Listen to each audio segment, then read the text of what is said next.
Hello, Venture. Welcome to Recovering Hope, your Wednesday edition. This is our experimental podcast video program where we're going to walk through recovery. You're going to meet some of the folks that serve and celebrate recovery at Venture Church. And to be clear, this is not Celebrate Recovery. This is not a Celebrate Recovery meeting. We're going to talk about issues that relate to Celebrate Recovery. We're going to talk to leaders that serve in Celebrate Recovery, but this is in no way or shape a CR meeting. Now, with that said, you're going to meet some fantastic people. We have some of the most incredible servant leaders that I've ever heard of at Venture Church, and you're going to meet a lot of them. We're going to have testimonies, we're going to have worship, and we're going to have interviews. And the hope here is to have some fun, to explore recovery, to learn about God, to see what God's doing in people's lives. And our intention, our hope is that all of us, as we do this, are going to become just a little bit more like the person of Jesus Christ as we're able to glean and learn from what he's done in the lives of people around us. This is actually core to what we do in the ministry of Celebrate Recovery. We're very clear that none of us get through this alone, and I, for one, am very grateful for that. So today I wanted to start off with one of my very best friends. This man he was one of the founders of Celebrate Recovery at Venture Church. He is the biggest hearted, most servant-hearted leader I've ever met. And I consider it very much a privilege to do life with him. And I'd like to introduce you to him. Why don't you introduce yourself? Tell these folks hi. Yeah, I can do that. Hey, Venture. I am a grateful believer in Jesus Christ. I struggle with drugs, purity, and social acceptance. Oh, and I forgot. Sorry, you. Most of you know me as Big Dave. I'm Dave, David, Liam. And I'm a grateful believer. I struggle with addiction and anxiety, and my name is Daniel. So Dave, for those that don't know you, in just like 30 seconds or less, can you kind of explain to us, where did you come from? How did you find Venture, that sort of thing? Found Venture about 14 years ago, Jackson High School. I walked into the back of the auditorium because that's the way we came in back then, and worship was going on, a couple of ladies on stage dancing around and just singing from the bottom of their hearts. And I leaned to my wife and said, this is where we're staying. This is incredible. We were church shopping at the time, and about a week later met with Brandon and Di, and just fell in love with the place. Yeah, I've been coming for a while. Along the way, I've been able to serve in various positions, whether it was small group leader or host home. I get to cook a lot for the church, which I enjoy doing. Build buildings, do construction. I think we're on our 5th or 6th different buildings since I've been there. And it changes. It's like musical buildings. Yeah. It's one thing you got to really enjoy. I don't know about from now on, but you got to like change if you're going to go to our church. Brandon always says that. Changes are coming. And they do. So speaking of change, let's dive in. Okay. You are an individual, and I know you so well, but I don't know that these guys do. You've gone through a profound amount of change. That's to know you is to know someone that God's done a real work in and that's seen real change. Yeah. So would you mind just kind of capturing for us like who you were, how the story started in business and life, and then what happened? What led you to the space where you helped found Celebrate Recovery? Yeah. Today I'm 51, about 9 years ago. 51, I'm married to an amazing wife, Moni. Got 3 amazing daughters, 2 in college, 1 that lives down in Phoenix. She's on the worship band for Hillsong. Very, very amazing daughter, all 3 of them. How things got started in this path. I was like any normal Joe that went to church. I was pretty much a normal Joe. I've been in the office machine business for 30 years. I started selling copiers when I was 20 years old. I've only had 4 jobs my whole life. And in 1999, my original mentor asked me to come to work for him for a startup, and showed me the business plan. And he said, I can't pay you. You'll be straight commission. But I think we're going to do some pretty cool things. And for the next 5 years, we did some pretty cool things. Lots of traveling. I met with a lot of CFOs, a lot of CIOs, C-level people constantly, and we had a solution that nobody else had. The company grew really fast. I ended up for 4 years, just income-wise, more than I ever dreamed of. Just a punk kid growing up in Tukwila whose dad was a cop. Several mid six figures was no big deal for several years of my life at this time. I'd also built the company, or helped build the company, with residuals. So I was able to make this income after a few years without doing a lot of work. Found myself with a lot of idle time with significant income. And after I'd taken all my dreams off the refrigerator, the house I wanted, the cars I wanted, the boat and jet skis and trips, I didn't keep dreaming, unfortunately. And I found myself making choices and hanging with the wrong people, if you will, people that edified me in the wrong way, people that I did not look up to, but looked up to me. And I liked that. I liked that edification I got from them. I liked the fact that they were saying, Dave's amazing, Dave's this, Dave's that. Well, I was helped supporting their habit along with my own. About 9 years ago, it reached a kind of a tipping point. I'd lost my job. I spent a year out of work. I was burning through savings, and I went to my wife and confessed what was going on. What was going on? Oh, I was a daily drug user. Cocaine was my drug of choice. Gotcha. And about 2 years of daily use and hiding it. It was a secret to everybody around me, what I was doing. It was a secret that was difficult to keep, but I took on the challenge. So you had this life and all this success, and that's like real success. Like you said, the refrigerator, you just check those boxes. Yeah. Everything I ever wanted. In that space is the space where you entered into this drug use. Is that accurate? Okay. Yeah.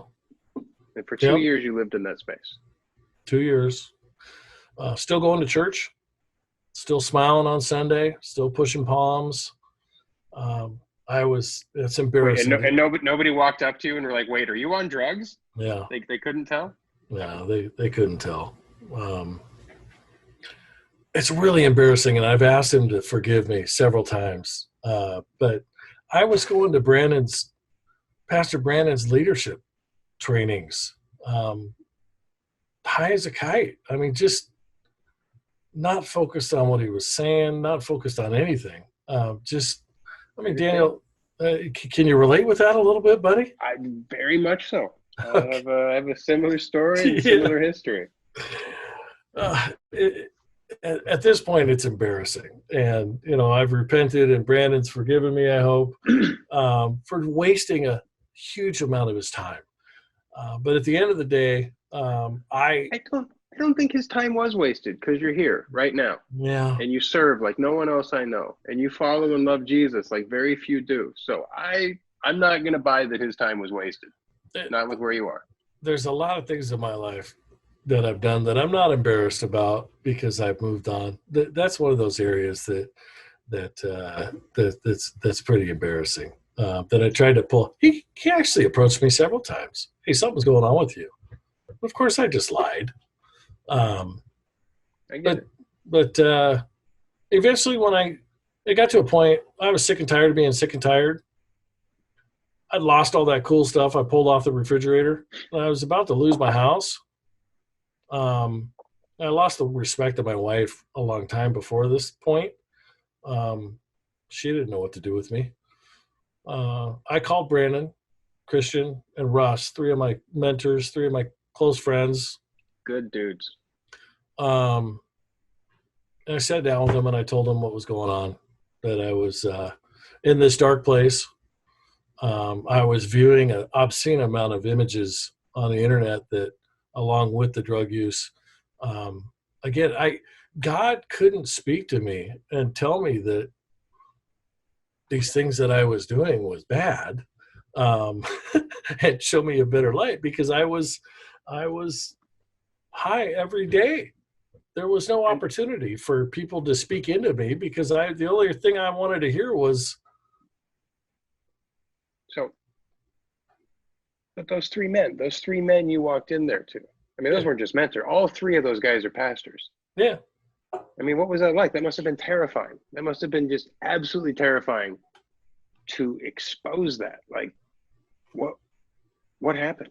I got saved in 1994, April 27th, 1994. I asked God into my heart. For the next 20 years, I learned enough to know that by me confessing, by me repenting, by me sitting in front of these three guys and bawling my eyes out, that I was going to be forgiven, and that from that point on, I could move forward. And I could not move forward until I did that. And I got from them exactly what they preach on stage. It's pretty awesome, isn't it? It really is. It really is. Completely unselfish on their parts. Was it terrifying? It wasn't scary at all, because it's what they preach. It's literally what they preach. All three of them. All three of them. I had a very similar moment, and I was terrified. That moment of being that open with men I respected that much was really hard for me. But I was not disappointed. Like, the way God shows up through his people in those moments is just amazing. So you did that. You walked through that, and you were blessed by that. And then a little bit down the road, like, you were there for, I think the way you put it in the past is that Brandon tapped you on the shoulder to be part of this team that launched Celebrate Recovery. We got just a couple minutes before we're going to hear some worship, take a little break. How did that happen? What happened in between that space of confession and being able to step up and say, like, I want to be part of what God's doing here? Yeah. Well, I experienced a lot of recovery, and the first thing I had to do was stop using drugs. That's what these three guys told me was, well, obviously you can't continue doing drugs if you expect results. Reasonable. And we prayed about it, and that was the last day I used 1/22/11, January 22nd, 2011. I made that decision. The next day, I made that decision many days, folks. I'm not doing this tomorrow. I am not doing this tomorrow. I am not doing this tomorrow. Guess what I did the next day? This was different. I experienced something I hope each and every one of you get to experience: a supernatural healing. 100% lost the obsession to use drugs. If you've never experienced a supernatural healing, I can absolutely tell you this occurred with me. I did not have the obsession to use anymore. And I went to work on finding out the whole reason I went into treatment, and I've been in recovery, and I'm still in recovery. Why did I keep doing something that I really didn't enjoy for a really long time? And I found that out. And now I'm involved with CR today for my own recovery. I'll admit I'm a little selfish.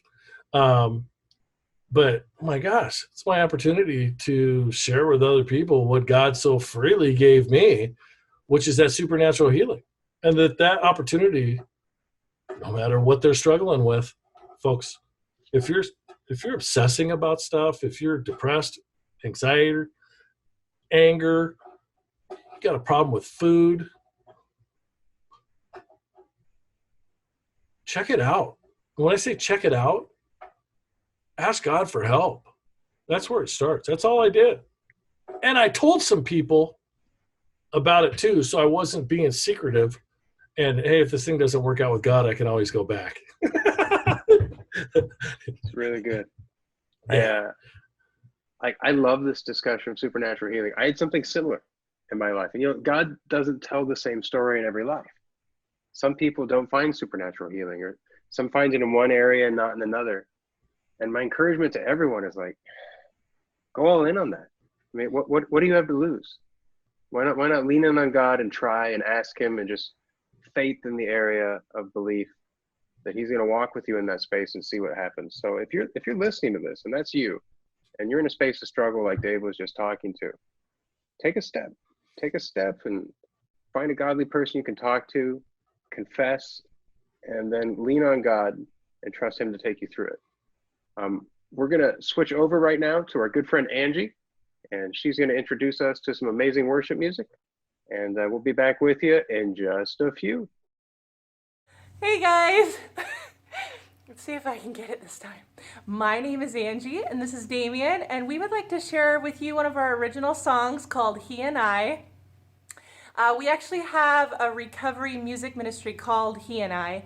We write original music, we're recording an album, and this is a song that was born just simply from my complete and total happiness to not be suffering with alcoholism anymore.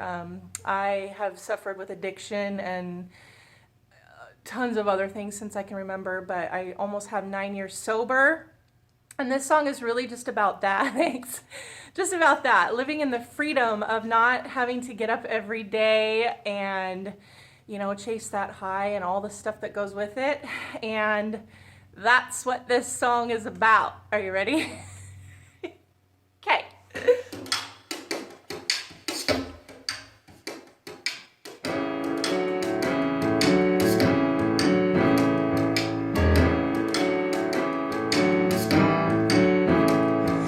No, ain't nothing gonna shake my belief. No, ain't nothing gonna shake my belief. The roots are growing so deep on me. No, ain't nothing gonna steal my life. No, ain't nothing gonna steal my life. Only fire's burning a fire so bright. 'Cause these days I'm walking with my head held high, standing firm on solid ground, fighting for freedom in my life. And ain't nobody coming between me and I. No, ain't nothing gonna change my mind. No, ain't nothing gonna change my mind. 'Cause oh Lord, it's gonna be here just in the nick of time. 'Cause these days I'm walking with my head held high, standing firm on solid ground. I don't go green home in my life. And ain't nobody coming between me and I. No.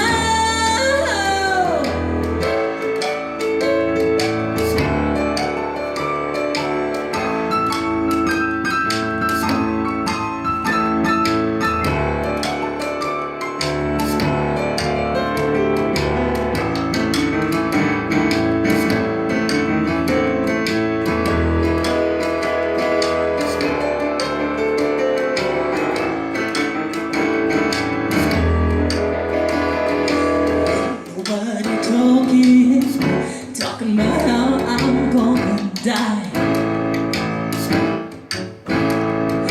Ain't nobody talking about how I'm gonna die. Oh, they can think my best friend, yeah, best friend in the sky. 'Cause these days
Love you guys. Bye.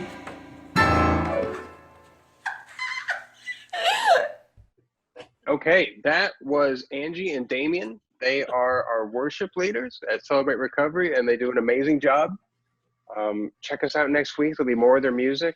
Come out to CR once we're able to leave our houses again, and I think you'll find them worshiping and praising God. Getting to serve with remarkable leaders like them is one of the great privileges of walking in ministry. Okay, we got just a few minutes. Jump back to it, and then we have another segment to share with you. Someone else's story, actually. That's going to be a real treat. Dave and I, we were just talking offhand, and we were talking about the present moment, and just like the skill set we learned. And it's a real thing. Like I have an existential skill set because my brokenness took me into spaces that were crazy dangerous for me again and again and again. And Dave, what do you think? How does that skill set serve in today's world? What have you learned that applies to the present moment right now? Yeah. I find myself saying the same prayer over and over again a lot lately. In recovery, it's called the Serenity Prayer. It goes something, and it's a prayer. I mean, you're saying this to God. This is not a saying. It's not a statement. Not a motto. It's not a motto. And it's not just for chemical dependency, quite frankly. You think about the words, God, grant me the serenity to accept the things I cannot change. Folks, a lot of us, self-included, I know the guy on the other side of the channel right there struggles with this from time to time. We're control freaks, and we really have no control over what's going on in the world. We can't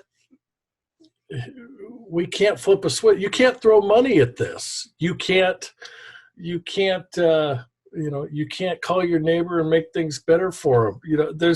You have no control over what's going on. So we're asking you in this prayer to accept the things you cannot change, the courage to change the things I can. Now, here's your opportunity. Whoa, well, what can I change in this situation? Obviously, a lot of this goes back to prayer, and just trusting God.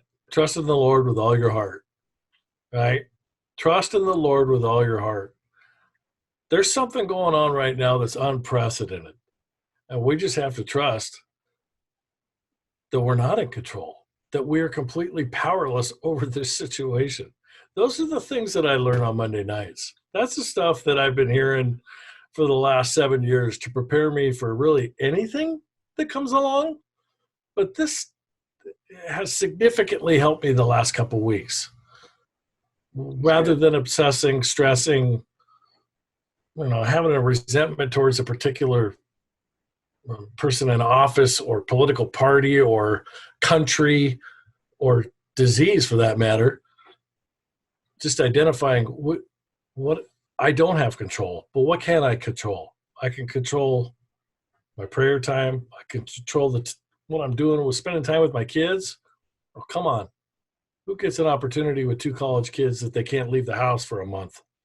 I'm telling you, if we look at it the right way, this could be a really, really sweet season that we're walking through right now. Yeah. I feel terrible for people that are struggling financially. And I could very well end up at that point, some point as well. But I'm looking at this as an opportunity that I will never get again. I don't think I'll get it again. So it's good. That's what I've learned. We have another leader that she took some time to record us a testimony. It's a mini Moni. It's our short format. And she wanted to share with us her story of powerlessness. She's another one of my good friends. She's a remarkable leader. She serves with us and has for years, and it's a privilege to know her. So we're gonna jump over to that, and we'll be right back with you. Hi, my name is Lisa. I struggle with love and relationship addiction along with food issues. I wanted to share with you what many of you, just by looking at me, would never guess. I have struggled with self-worth all my life.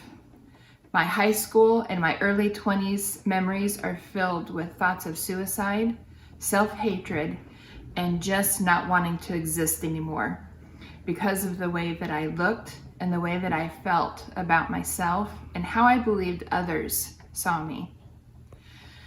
There have been a handful of low points in my life, but I really wanted to share the most recent and what brought me to the doors of recovery.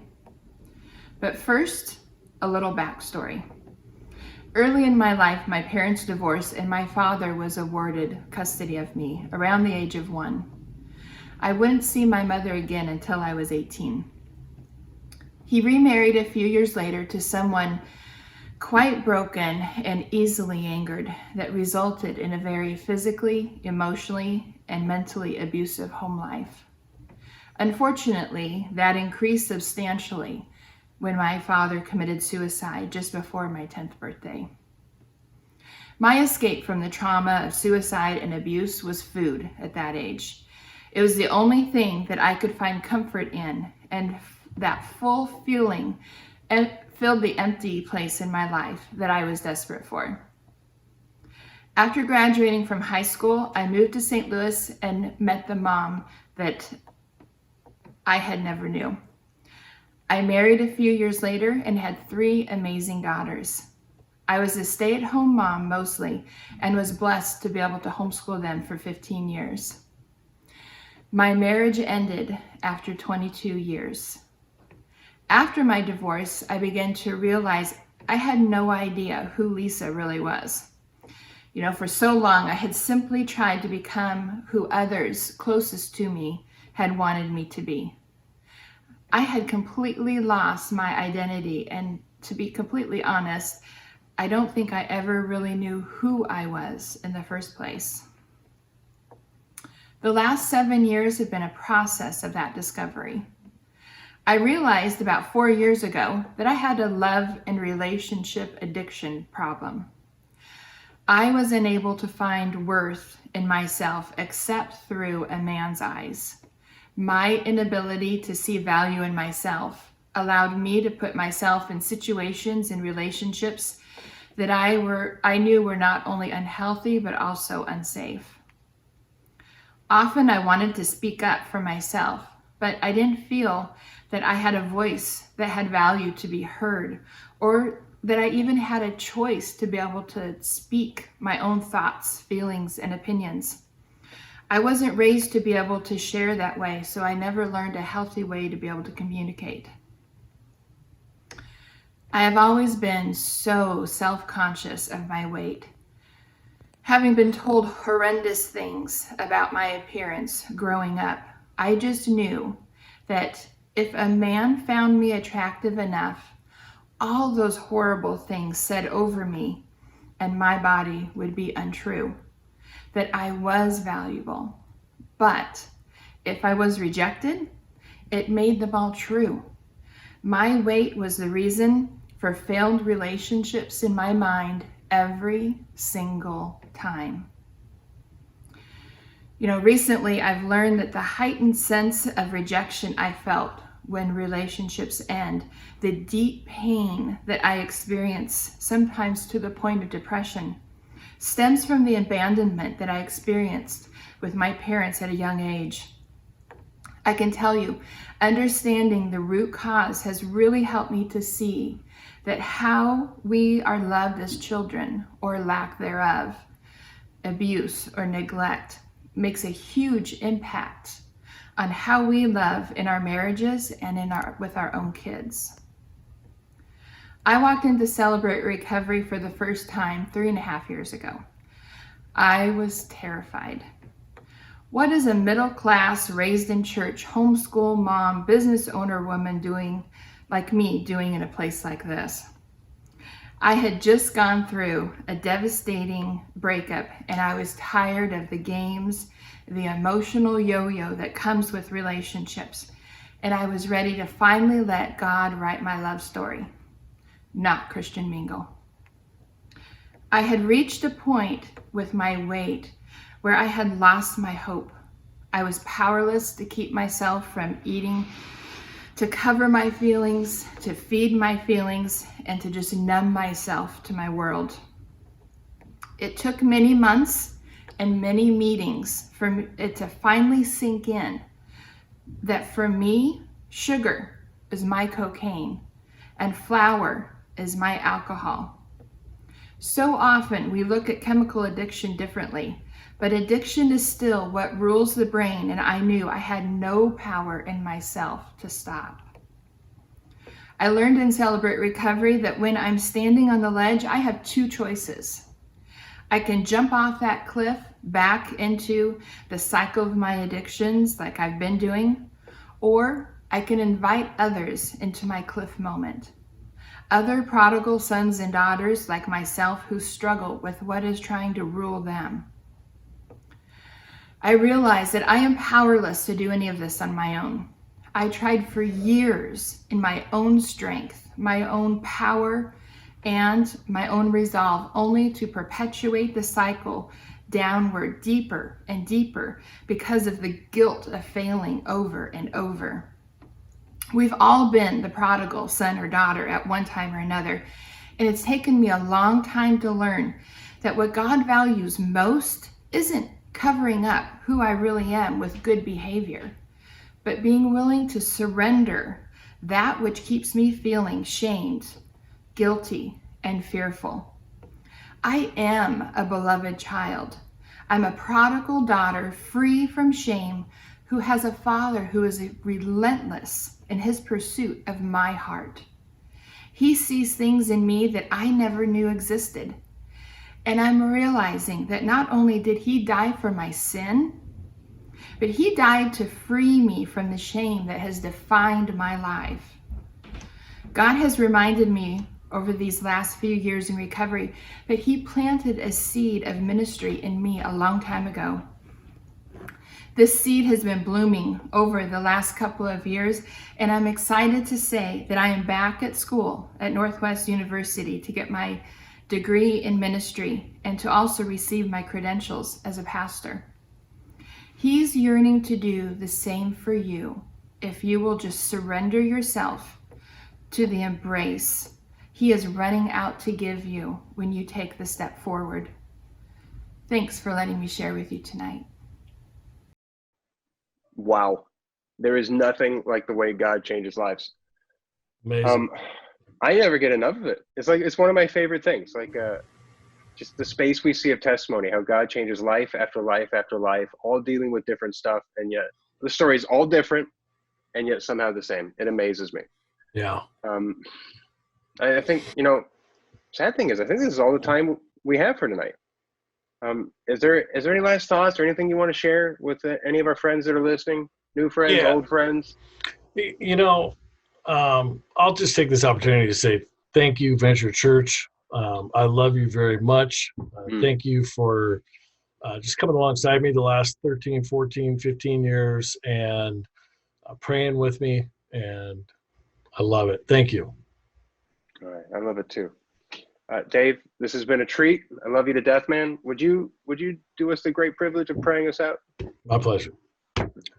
Heavenly Father God, thank you so much for the opportunity to hop here on video during these trying times. And Lord, we just pray that those that are stressed out, that are worked out, that are just trying to figure out what's going on, Lord, that they continue to turn to you. God, a lot of times we don't have a specific problem that we're looking for help for, but at the end of the day, Lord, it's just so important that we identify that we have a trust in God problem in most cases.